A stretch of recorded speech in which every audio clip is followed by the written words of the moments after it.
This is CGTN, China Global Television Network.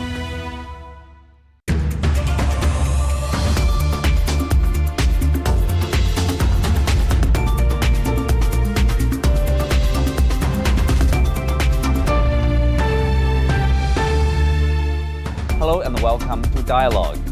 At the most important event on the Chinese political calendar this year, the 20th National Congress of the Communist Party of China will soon convene in Beijing. So what can we expect? How will the meeting set the tone for China's development for the next 5 years? And how will the world's second largest economy navigate through the economic, geopolitical, and environmental challenges facing the world today? For the first half of the program, I'm joined by John Ross, Senior Fellow of the Chungyang Institute for Financial Studies at Renmin University of China. For the second half, we'll show our exclusive interview with Juma Altubayev, former Prime Minister of the Kyrgyz Republic. That's our topic. I'm Xu Qinduo.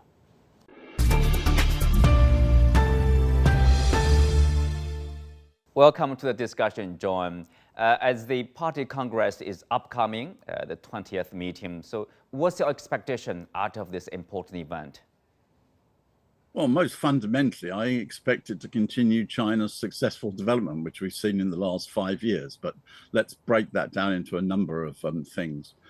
Domestically, the key thing is China is going to make the transition to being a high-income economy by World Bank standards during the next 5 years. This is an extraordinary change in the world situation. China is 18% of the world's population. Existing high-income economies are only 16% of the world's population. So China's success is going to more than double the number of people in high-income economies in the world. This is a global epochal significance. It also means, of course, China faces new, more domestic challenges because the demands of the people in such a developed society are much higher than those of one where China was facing problems of poverty, etc. And this is therefore the key domestic tasks, which in my opinion have to be accomplished during the next year, which is a continuation of the process. This product of success. China's been extremely successful and therefore has new issues. Then there are serious external problems. One which is common to the whole of humanity is the question of climate change and China's actions on the question of green energy and green transformation. And then, unfortunately, there are the irrational and damaging policies pursued by the United States in the international field, which is stoking international tension. So there's a great deal of possibilities coming forward, and there are some serious challenges as well. Mm-hmm. Well, of course, these achievements have been realized under the leadership of the Chinese Communist Party of China.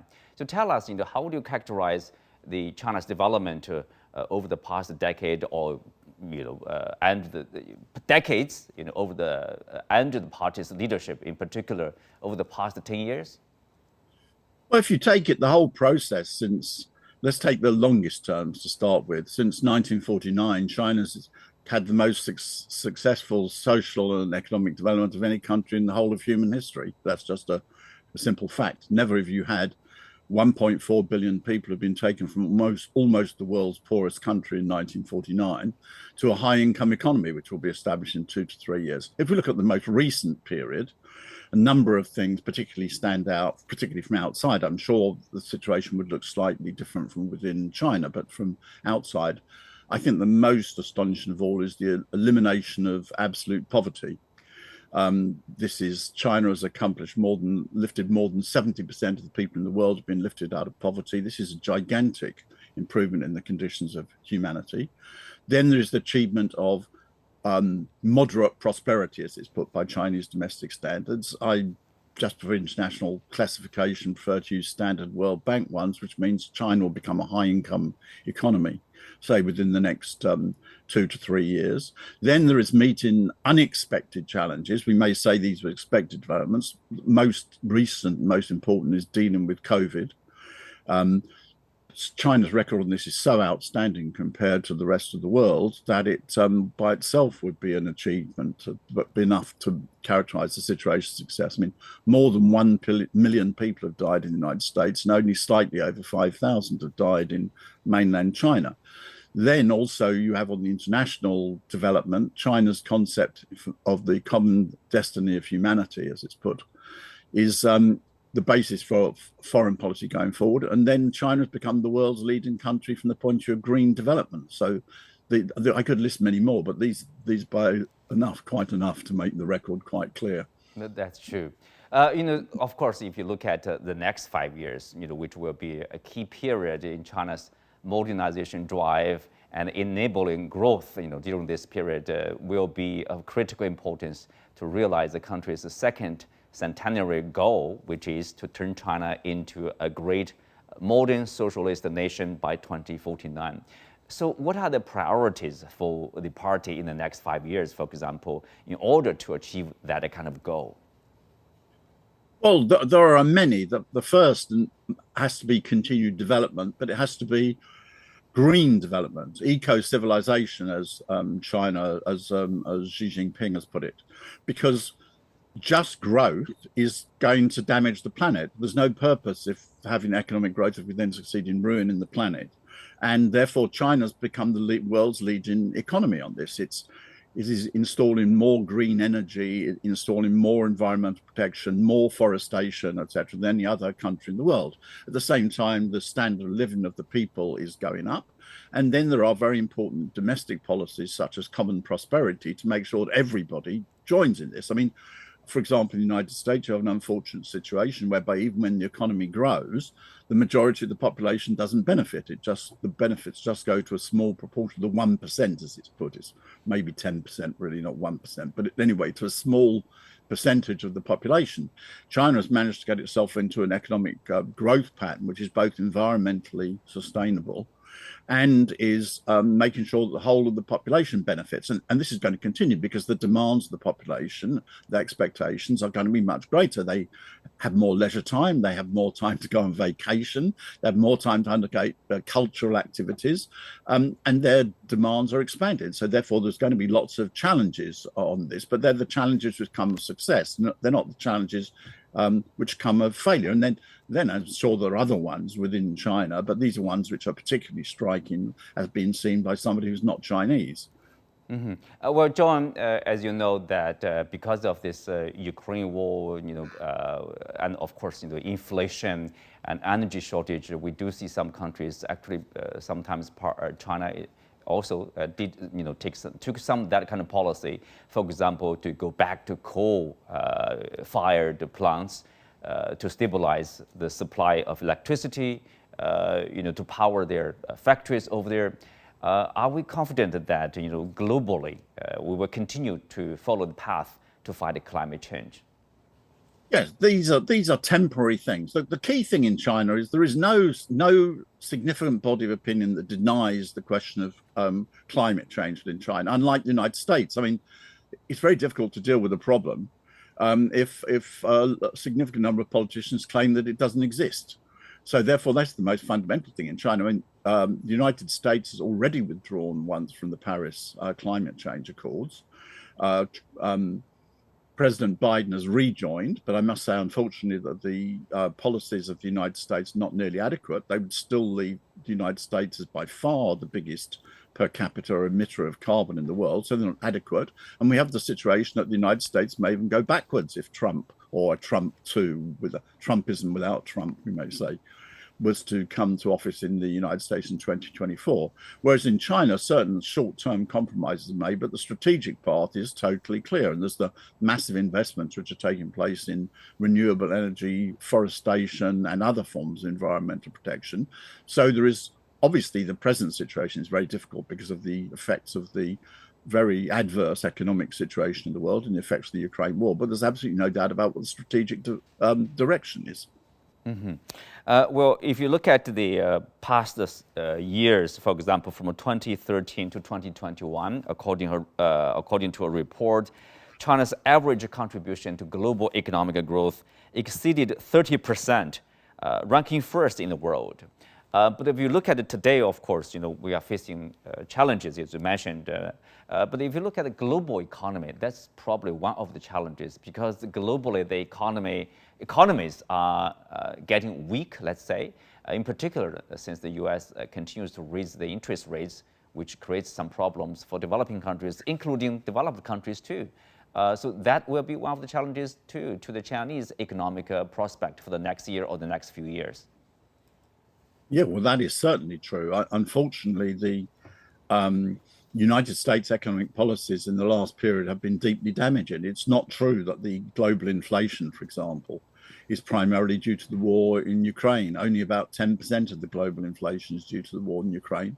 90% of global inflation and US inflation took place before the war started. And it was due to the very irrational, ultra stimulus type of policies that were pursued in the United States. And this has created a very negative situation, but globally. But one of the strengths of China is its anti-crisis capacity, in addition to the strong development over a long period of time. If we take the situation since the end of 2019, that is in the period of the pandemic, China's economy has grown 3 times as fast as the US. Now, that's not highly satisfactory because, of course, all of the economies have grown very slow, not very slowly, more slowly. China's economy has slowed down, but it's still growing 3 times as fast as the US. And the US economy is now, at the present time, technically in recession. Its economy has contracted for the last 2 quarters, whereas China's economy is still continuing to grow. Europe is heading into quite a serious recession, and China is coming through this more strongly. So it would be better for everybody if the overall situation were better. But if there is going to be a crisis, as unfortunately there is at the present time, all the facts show that China will come through this more strongly than other countries. So its contribution to world growth will continue to be the leading one. There's absolutely no doubt about it. That's right. Well, of course, economic expansion, social development, they have a lot to do with the system, of a country or governance. For example, you once said that China's idea of and a performance in human rights and democracy are far better than the West. You already mentioned a little bit about that. So why is that, and how does China's whole process, people's democracy, compare to the Western style democratic system? Because China concentrates on the things which are the most important in people's lives. The Western concept of democracy is totally focusing on procedures, matters which are completely secondary. Let me give you a striking example. Let's take the position of women in India and the position of women in China. And this is not a small question. That between them, they're almost 1/10 of humanity. The West attempts to claim that a woman in India has better life than China. This is nonsense. A woman in China lives more than 6 years longer than a woman in India. She has far less risk of dying in childbirth. She's almost certain to be literate. Basically, female literacy, apart from very old women from before the revolution, is 100%, whereas in India, it's about 70%. So the real life of a Chinese woman, unfortunately, I wish Indian women had the standard of living and the rights of Chinese women. It gives no pleasure to say they don't. But nevertheless, the position of Chinese women is much, much better than the position of Indian women. But the West comes to the ridiculous logic that the position of Indian women is better because they live in a parliamentary democracy or something like that. It doesn't concentrate on the processes. The key process, if you take the recent period, on the latest figures in the United States, life expectancy in China is now longer than life expectancy in the United States. This is astonishing. Normally, life expectancy is correlated with the degree of economic development. What this means is, therefore, that the real rights of Chinese people are much higher than those of the people in the rest of the world, in terms of their development of the United States. Or again, just take COVID. People say there's a lack of human rights in China. Why? Because there are some restrictions put in when there are lockdowns. Yeah, sure, there are. But in the United States, more than 1 million people have died from COVID. And in China, mainland China, only slightly 5,000 have. The real human rights and the real lives of people in China have been far better served dealing with COVID in China than, for example, in the United States. The crucial thing is that the West focuses on some processes or some particular forms which are not the most important and not on the real lives of people. And it's because it starts off from the real lives of people, or people-centered development, to use the way it's put in China, that its position on contribution on the question of human rights is so superior, bluntly, to those of the West, given the starting point of China, of course, given, as I say, in 1949, it was almost the world's poorest country. Mm-hmm. Its development since then is the greatest contribution to human rights of any country in the world. I'll say that very openly and defend it exactly as I've done here. And the West's got to drop its false concept of what democracy and human rights is and get into one which affects the real lives of people, which is what China's is focused on. Well, thank you, John. Thank you for joining us. Earlier, I spoke with Juma Odubayev, former Prime Minister of the Kyrgyz Republic, for his views on the topic. Stay with us.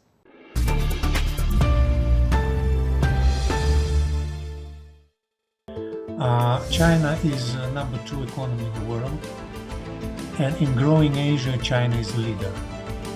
So all world, therefore, will be looking what would be the main results, main achievements, main tasks which party will put in front of the nation. The current world need leadership, fair cooperation, big powers, small powers. In that respect, the world will wait for Chinese initiative in that respect.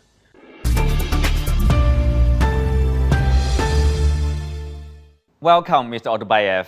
We have this most important upcoming event in China that everyone is talking about, the 20th National Congress of the Communist Party of China, soon to be held at the Great Hall of the People here in Beijing. So why is this meeting so important to China and probably to the world?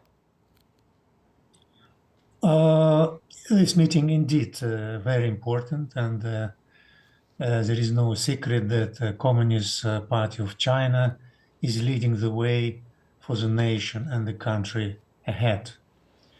So it will be a really strategic meeting, which will be structuring the goal for the whole society for the next 5 years with some details on economic development, in environment protection, and strengthening to move to the zero carbon scenario, as well as to make military technological achievements. China is number 2 economy in the world, and in growing Asia, China is a leader.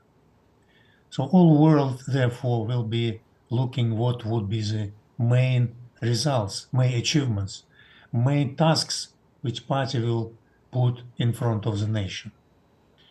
And the importance of this 20th Congress is that after 18th Congress in 2012, a Chinese president put ahead the idea of 2 centenaries. And the first one was completed in 2021, when China celebrated anniversary of the creation of its Communist Party. And all nations should be proud that all tasks which were placed in the 18th Congress were fulfilled, both in terms of economic development, in poverty alleviation, in structuring the goal for environmentally friendly country. Everything was achieved. But there is another task, is even more ambitious, to 2049, when country will be celebrating 100th anniversary of creation of People's Republic of China. Then the country should be the prosperous society, democratic society, socialistic society. And I think that in 20th Congress, a real start for 2049 will be given. Mm-hmm. Not only saying general words, but placing ahead very particular, precise, concrete plan of action for all people around the country, as well as action of the country on international arena. That is why the importance of the Congress cannot be overestimated, mm-hmm. especially for its neighbors, us in Central Asia, because we will be feeling and understanding the main achievement of China for the next 10 years and beyond. Yeah, speak of the 2049, specific plans or programs to achieve the next centenary goal. So what kind of a policy shifts do you expect to see, or new policies that might be introduced at the meeting? It will not be really new policy shifts, I think. It will be adjustments of policy shifts already formulated in 2012 in respect of changing internal and international environment. Everybody now understands that technological race in full swing. Technological race between West, especially United States, and China is in full swing. Those who will win this competition will be the biggest country in the world quite soon. That is why I think the adjustment would be to high technology. Adjustment would be the high quality cooperation, international arena, like high quality Belt and Road Initiative. We have a lot of challenges around. World is losing kind of globalization pace. Globalization is in retreat. So we have to adjust policies towards new realities. So new realities changing every day. World is developing exponentially. And if it's developing so quickly, then reaction and correction and adjustment should be done immediately. But the main goal for the next years of development will be economic growth, high technology, social justice, and fair for all, fair society for all. It will be more adjustment for the building Chinese socialism. It's already showed its remarkable results in 40 years of growth, but it should be adjustment. How new realities of the world will reflect it in creating new characteristic of Chinese socialism. All world will be watching because Chinese socialism already showed remarkable results. But how in new circumstances, how in this new goal to 2049, the principle of socialism will be modified and developed. Everybody really curious what would be the next in that respect. Mr. Otobayev, you mentioned earlier about possible impact by the Chinese development over Central Asian nations. Can you talk more about that? Absolutely, yes. We are neighbors. The first statement about the Belt and Road Initiative President Xi made in Kazakhstan, in Central Asia, 9 years ago. Next year will be 10th anniversary of Belt and Road Initiative. So we're really looking after high quality cooperation with China, because China will be leader of the world, leader of Asia, growing Asia, and we are neighbors. So we're really looking for improvement and further strengthening of our economic, social, diplomatic, and other relationships with China. We wanted to get involved more in high technology cooperation with China. Central Asian population is high educated. We need investments from Chinese investors and the government into bringing us closer in the 21st century technologies.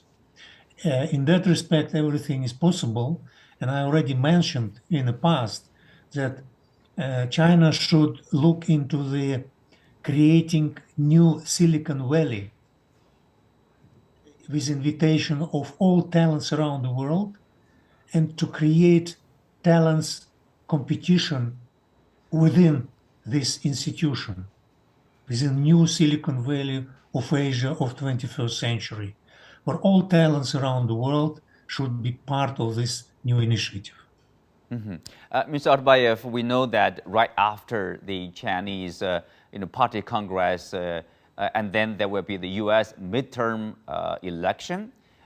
So how will these two major events somehow affect the relationship between the two countries?